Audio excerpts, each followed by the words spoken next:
시작은 실종팀인데 마무리는 강력팀이다? 이거는 뭔가 좀 무거운 그러네요. 사건 같아요. 네. 이 두 분은요, 이 사건을 평생 잊을 수 없는 이유가 있다고 합니다. 수사를 하다 보면 억울한 피해자들의 원혼이 수사를 도와준다는 느낌을 받을 때가 종종 있는데 이번 사건이 특히 그랬습니다. 위기 때마다 피해자분이 하늘에서 도움을 줘서 잘 마무리가 된 사건이라고 생각하고 있습니다. 2010년 우리 김종석 형사님이 있었던 강력팀의 이야기부터 한번 시작해 보도록 하겠습니다. 근데 이제 강력팀에서 처음 사건을 맡았을 때만 해도 2년 전에 강 형사님이 수사한 사건인 줄은 모르셨어요. 2010년 강동경찰서로 신고가 하나 접수가 됩니다.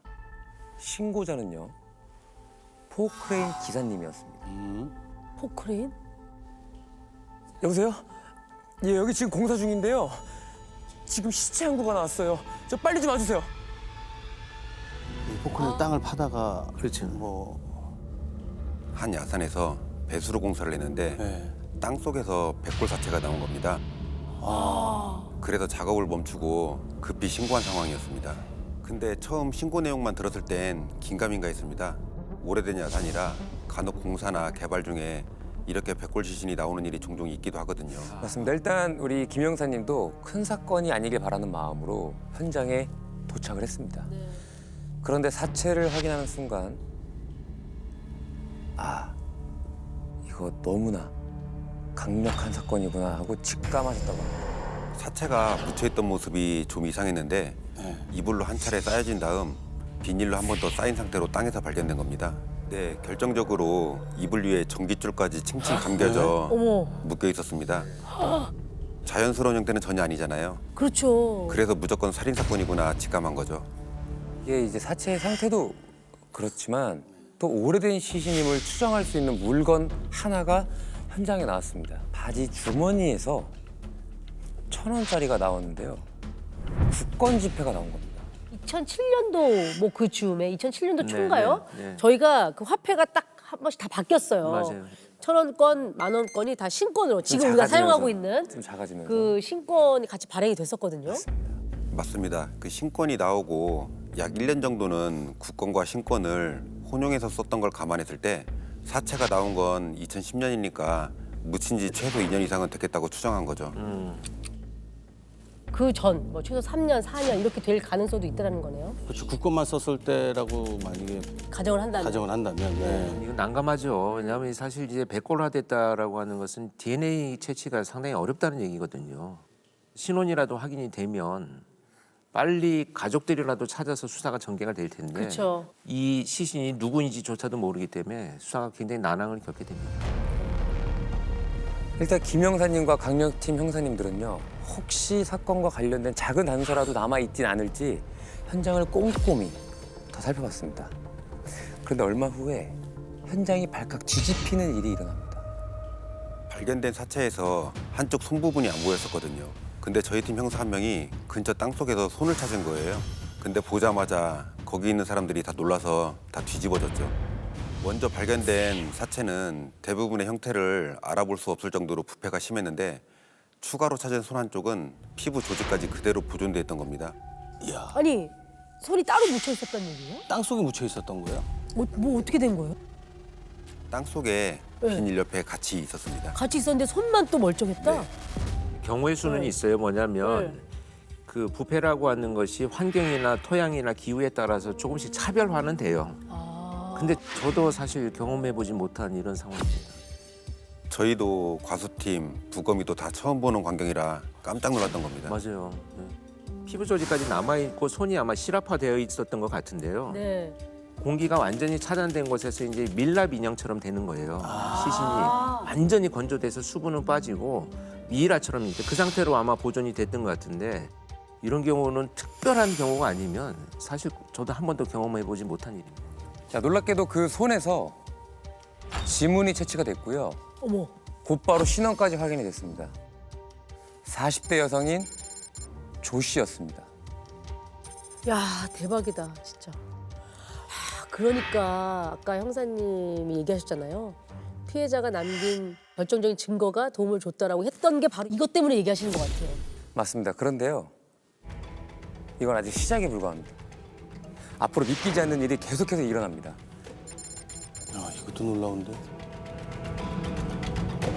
조 씨는 2005년, 그러니까 사체가 발견된 2010년으로부터 5년 전이죠. 네. 5년 전에 이미 실종 신고가 되어 있었던 상태입니다. 5년 전이요? 당시 피해자였던 조 씨는 동거했던 남성이 있었고 성인이었던 딸과는 따로 살고 있었는데 동거남과 딸이 함께 신고를 한 겁니다. 조 씨가 집을 나간 뒤 연락이 안 된다면서 인근 파출소에 신고했던 기록이 있었어요.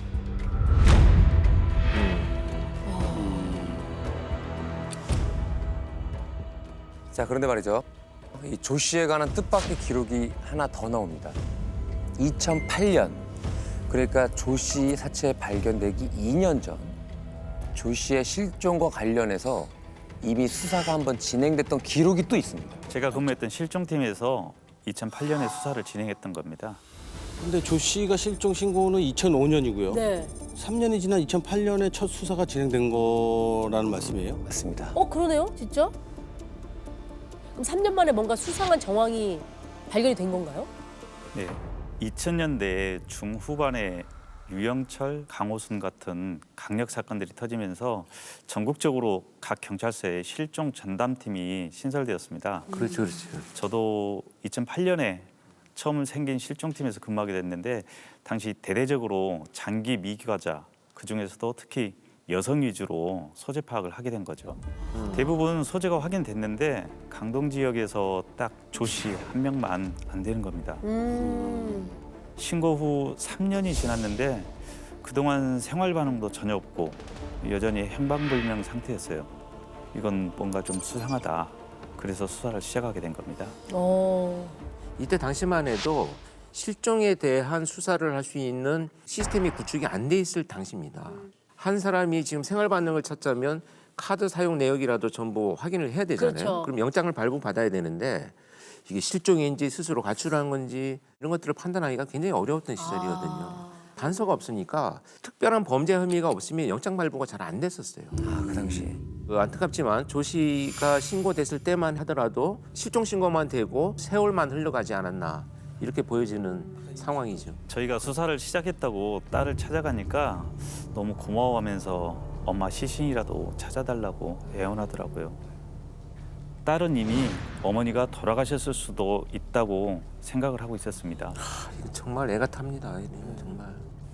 일단은 형사님은요, 딸에게 조 씨가 실종됐던 상황부터 차근차근 한번 들어봤습니다.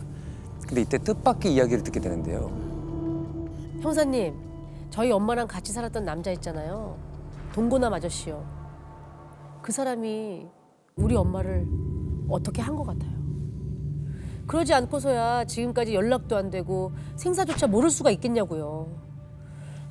그때 신고할 때부터 좀 이상하긴 했는데 그 남자 꼭 좀 조사해 주세요. 네, 따님이 말씀을 해주신 신고는 동고남이랑 같이 했다고 아까. 네.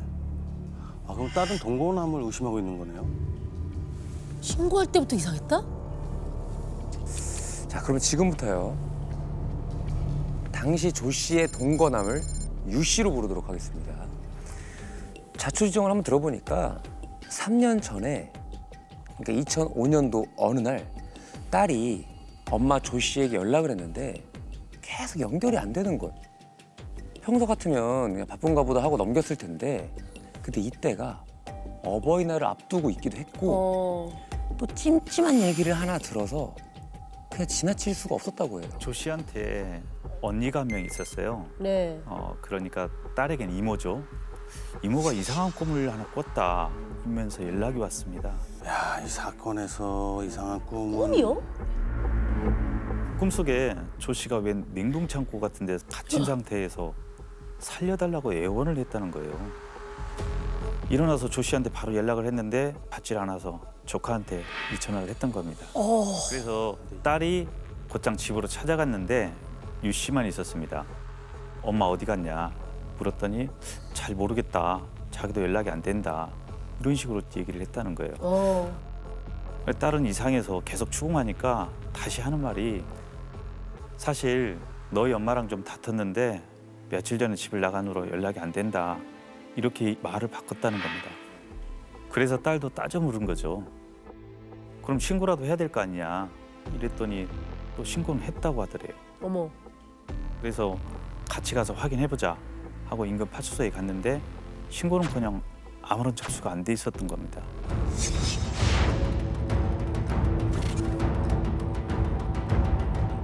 그래서 이제 형사님들은요 본격적으로 동거남 유 씨를 한번 파보기 시작합니다. 그런데 유 씨한테서 수상한 정황이 하나 둘 나오기 시작했다고 해요. 이거 말고 또 수상한 게 있는 거예요? 조 씨 실종 신고를 하고 나서 얼마 지나지 않아 유 씨가 새로운 여자를 사귀게 됐습니다. 실종 신고를 하고 얼마 지나지 않았어요? 네. 아니 애가 타서 맞아. 사실 밥도 잘 안 들어가는 게 정상 아니에요? 근데 여자친구를 만들어요?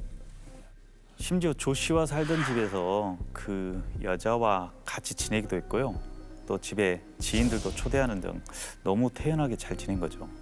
약간 감이 안 좋은데요. 이게 그래요. 사실 지금 모두 직감하고 있는 것처럼 이제 조 씨는 아예 돌아오지 않거나 돌아올 수 있는 상황이 아니라는 것을 제가 충분히 인식한 이후의 행동으로 볼 수밖에 없습니다. 맞습니다. 저희도 유 씨를 유력한 살인 용의자로 보고 수사를 더 진행했던 겁니다.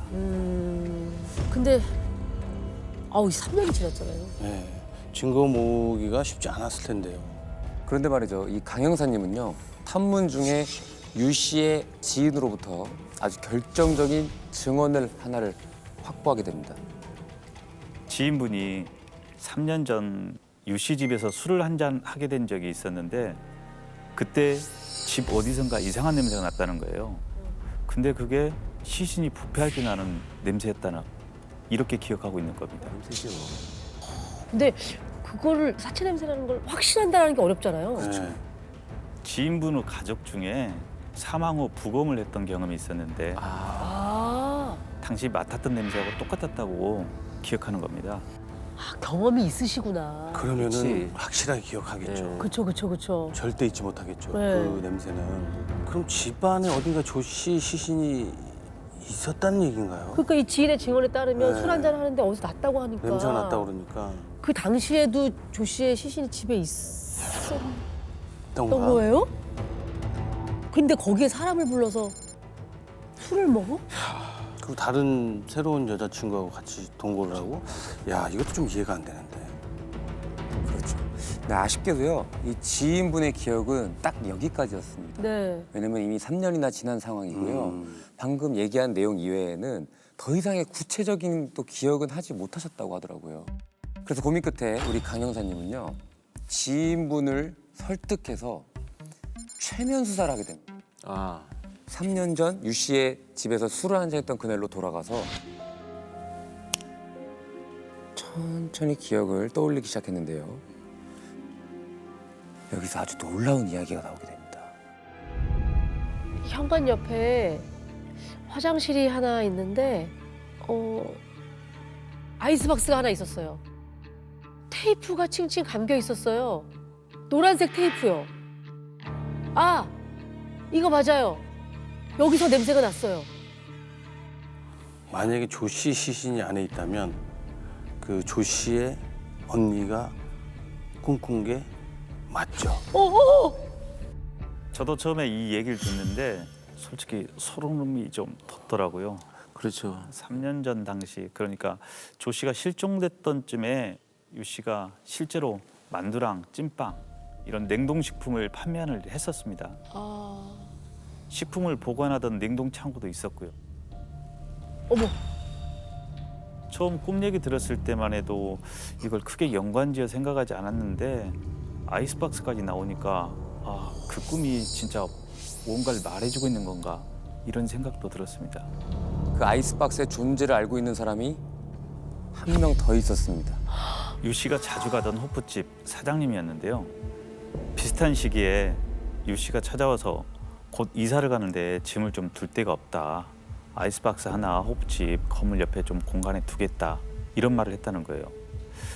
근데 이때도 이상한 냄새가 나서 주변 사람들이 이 호프집 사장님께 항의를 많이 했다는 겁니다. 그래서 빨리 가져가라. 그래서 유 씨한테 뭐라고 했던 적이 있다는 걸 기억을 한 겁니다.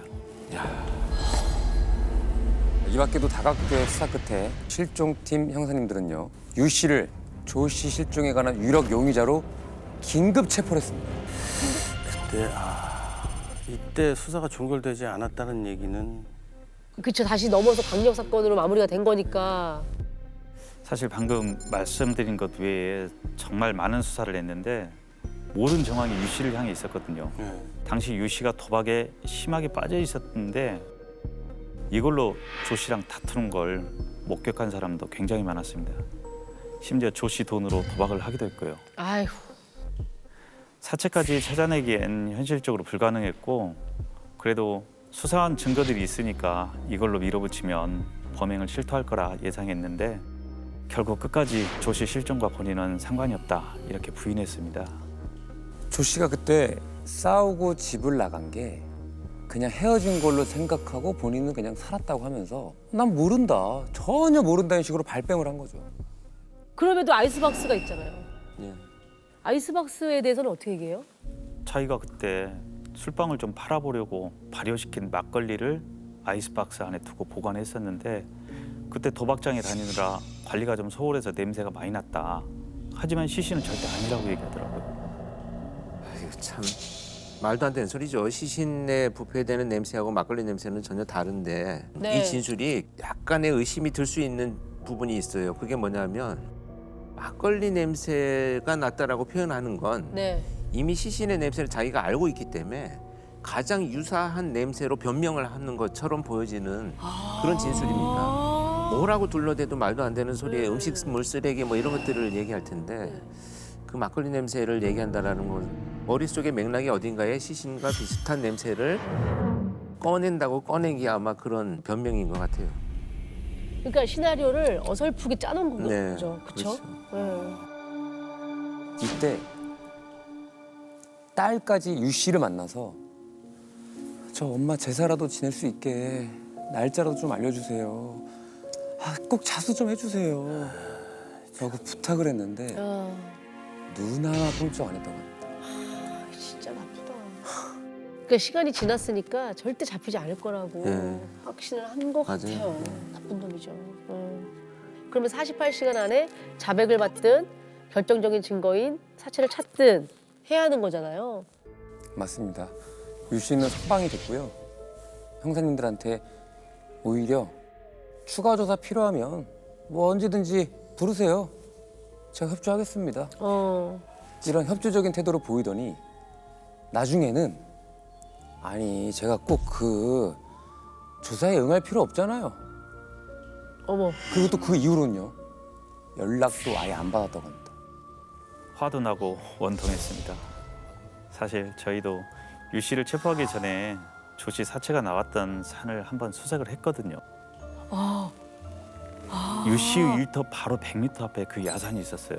저희가 생각해도 만약에 시신을 묻었다면 그 산에 묻었을 것 같았던 거죠. 저희 실종팀 3명이 산에 가서 찾아봤는데 나올 리가 없었던 거죠. 아무리 작은 야산이라도 사실 3명 쉽지 않아요. 가지고는 아유 택도 없고. 맞습니다. 그리고 나서 약 2년 뒤 2010년 그 산에서 공사 중에 조 씨의 사체가 나오게 된 겁니다. 근데 발견하셨을 때는 이 앞에 우리가 함께했던 이런 어마한 스토리가 있는 거는 전혀 모르셨을 것 같아요. 네, 저희도 신원이 바로 나와서 쉽게 풀리려나 했는데 그동안 있었던 스토리를 이 선배님께 다 듣고 나서 머리가 또 복잡해졌죠. 이게 한 번 체포됐다가 지금 풀려났잖아요. 그리고 수사 요원들끼리 쓰는 용어로 이게 예방 주사를 맞았다고 그래요. 아, 그 용의자가. 네. 그러니까 이제 면역력이 키워졌다 이런 얘기죠. 네. 수사에 대한. 네. 이제는 본인 자백이 또 있어야 된단 말이에요. 사체를 발견됐으니까 이제 끝인 줄 알았는데 그런 게 또 아니군요. 네. 맞습니다. 그래서 이제 김 형사님이 있던 강력팀 형사님들은요. 무조건 하나라도 더 의미 있는 증거를 찾자 해서 다시 수사를 시작했다고 합니다. 와, 다시요? 2년 전에 강 형사님이 할 수 있는 건 다 한 것 같은데. 그러니까 이미 하셨잖아요. 얘기를 들었지만 2년이나 지났으면 더군다나 증거라는 것은 더 남아있을 리가 없고. 그래서 일단 김 형사님은요, 유 씨와 조 씨가 살았던 집 주변부터 일단 탐문을 했습니다. 이미 시간이 너무 많이 지나서 이 두 사람을 기억하는 사람조차 아이고. 찾기가 쉽지 않았다고 합니다. 그런데 말이죠, 두 사람이 살았던 집의 우편함을 한번 보게 됩니다.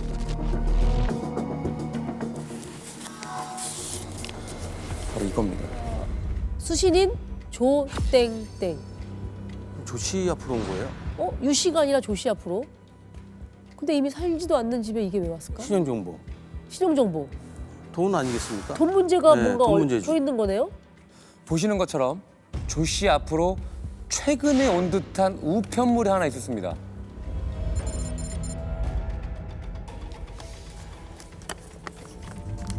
당사는 채권 추심업에 대한 허가를 받은 채권 추심 회사로서 채권 추심에 착수할 예정임을 통지합니다. 그러니까 지금 오리터 리볼을 하나를 구매를 했는데 돈을 내지 않았나 봐요. 미납을 했다고 네. 되어 있어요. 이게 2003년이라고 되어 있거든요. 그게 채무로 잡혀 있는 거고 그 채무를 변제하라는 지금 독촉장이. 그렇죠, 그렇죠. 저는 진짜 소름 끼칩니다. 이게 지금. 왜요? 이거 여러분들 지금 간과하고 있는 게 있어요. 정말 놀랐습니다. 이 사건은 진짜 시작부터 끝까지 이해할 수 없는 일들이 계속 벌어지고 있어요. 여기서 믿을 수 없는 일이 일어나는데요. 뒷장에 있는 사진을 다시 한번 봐주시겠습니까? 아 여기에 그 당시 구매했던 홈쇼핑의 오리털 리볼 샘플이 이렇게 있네요. 이불. 그러니까 알록달록한 꽃무늬인가? 꽃무늬의 이불이에요? 빨간 꽃무늬인가? 뭐. 맞습니다. 네. 패권 추심 우편의 내용 안에 당시 조 씨가 구매한 이불의 샘플 사진이 같이 있었는데 이 사진을 본 순간 형사님들은 야, 나도 지금 느낌 화가 났다. 와. 그렇다니까요. 오! 오 맙소사. 아니, 화 같지. 아 진짜? 야. 사체가 묻혀있던 모습이 좀 이상했는데 네. 이불로 한 차례 쌓여진 다음 비닐로 한 번 더 쌓인 상태로 땅에서 발견된 겁니다. 사진 속 이불이 낯이 익었는데 조 씨 사체를 감싸고 있던 그 이불하고 좀 비슷한 겁니다. 그 이불에도 독특한 꽃무늬 문양이 있었거든요. 이때 조 씨가 구매한 오리털 이불이 조 씨의 사체를 감싸고 있던 그 이불이 맞다면 이거는 뭘 의미하는 걸까요? 조 씨가 자기 힘으로 이불을 싸진 않았을 거 아니에요. 그렇죠. 그럼 적어도 조 씨 집에서 그렇죠. 누군가가 조 씨를 이 이불로 감쌌다는 얘기예요. 집에서 뭔가가 있었다는 얘기죠. 사실 저희가 수사 초기부터 이불에 대해서 고민을 많이 했거든요. 말씀하신 대로 범행이 집안에서 일어났을 가능성이 높고 그 말은 곧 이불이 조 씨와 유 씨 두 사람의 집에서 나온 것만 입증된다면 유 씨가 범행을 저질렀다는 간접 증거가 또 되잖아요. 그렇죠. 그래서 이걸 어떤 식으로 밝혀야 하나 고민을 했던 찰나에 이 우편물을 발견했던 겁니다. 그 두 개의 이불이 같다는 걸 이제 비교 입증을 하면 되잖아요. 그렇지. 증명해내면 되지. 그렇죠. 그래서 이 오리털 이불의 실제 샘플을 찾기 시작합니다. 이 사진만으로는 좀 부족한가요? 그 실제가 꼭 있어야 되는. 그렇죠. 똑같은 모델하고 비교하려고 찾은 건데 이때 당시 이불에서는 이미 부도가 났더라고요. 아, 그래서 채권이 넘어간 거죠. 그렇죠. 부도가 났으니. 회사가 넘어갔으니까. 수소문에서 당시 이불회사의 대표를 찾긴 했는데 대표도 당시 오리털 이불을 갖고 있지는 않더라고요. 그래서 당시 그 이불을 구매했던 사람들의 리스트를 받아서 일일이 연락을 돌린 겁니다. 다행히 원주에서 이불을 그대로 갖고 있던 분이 있어서 저희가 받아올 수 있었습니다. 갖고 계신 분이 계셔서 남아있어요. 너무 다행이네요, 진짜. 자, 그렇게 우여곡절 끝에 두 개의 이불을 드디어 비교할 수 있었습니다. 크기부터 디자인까지 한치 오차 없이 똑같다고 합니다. 이렇게 과거의 실종팀 수사 내용과 강력팀에서의 추가적으로 모은 증거들로 인해서 유 씨는 다시 이 사건의 유력 용의자가 되었고요. 드디어 유 씨에 대한 체포영장도 발부받게 됩니다. 자, 근데 사실은 아직까지 좀 불안해요. 그 예방주사 세게 맞은 용의자이기 때문에. 그 기간 동안 또 준비를 했을 거 아니에요. 그렇죠. 빠져나갈 구멍을 찾고 있었을 거 아니에요. 이렇게 체포영장을 받은 김 형사님을 비롯한 강력팀 형사님들은요. 일단은 유 씨를 만나러 갑니다. 유 씨는요. 경기도 포천으로 터전을 옮겼고요. 거기서 한 고깃집에서 일을 하고 있었다고 합니다. 저희가 이제 식사하러 온 척하면서 식당 안으로 들어갔죠. 근데 피해자가 저희가 들어가야 수상함을 느꼈는지 식당 뒤쪽으로 나가서 뒷산으로 도망을 치더라고요. 저희가 그래서 바로 뒤쫓아가서 잡아서 내려오고 수갑을 채웠죠.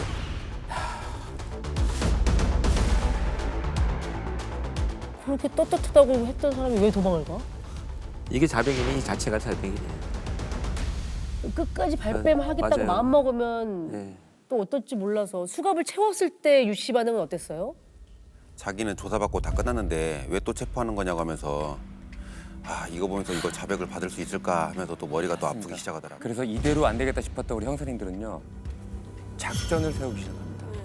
경찰서로 들어가기 전에 조 씨가 매장돼 있던 야산 앞에 먼저 차를 슥 세워보기로 한 겁니다. 포천에서 서울로 이동하는 동안에는 피해자에게 일부러 한마디도 걸지 않았습니다. 조 씨가 묻혔던 야산 쪽에 차를 세우고는 거의 다 왔는데 내려서 담배 한 대 피고 가시죠 라고 한 거죠 저희가. 네. 신의 한 수다. 자, 그런데 우리 피해자가 산을 제대로 쳐다보지도 못하더라고요. 그렇게 한참을 차에다 버티더니 갑자기 그 의자 앉은 데 내려와서 무릎을 꿇고 큰 소리로 오열을 하기 시작했습니다. 에이, 이제 와서. 이제 거기에 이제 시체가 묻혀 있다는 걸 이제 알 거죠. 이제. 맞습니다. 결국 유 씨는 모든 걸 인정했습니다. 그렇게 조 씨 사망 5년 만에 땅에 묻혔던 진실이 온 세상에 드러나게 되는데요. 동거녀를 살해하고 암매장한 40대 남성이 5년 만에 붙잡혔습니다. 오랜 시간이 흘렀지만 시신의 손이 온전하게 발견되면서 범인을 잡을 수 있었습니다. 아이고, 아유. 이게 그 이불이군요. 옛날에 많이 쓰던 아이스박스 아시죠? 현장 검증. 스티로폴. 예, 맞아요. 깊이는 얼마나 깊이 팠어? 안 깊었어. 안 깊었다고? 제발.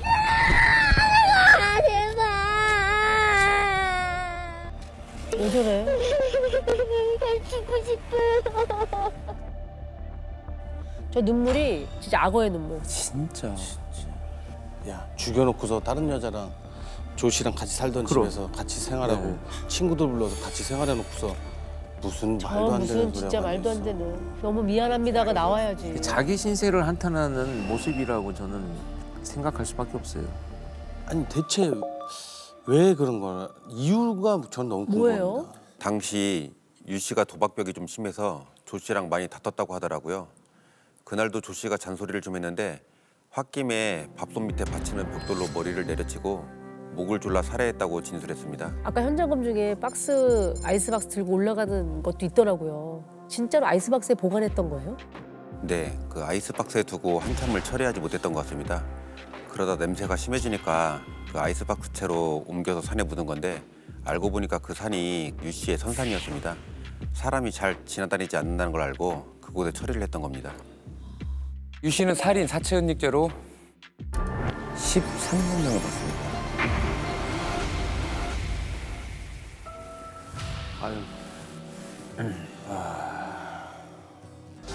즐겨봐 이 채널.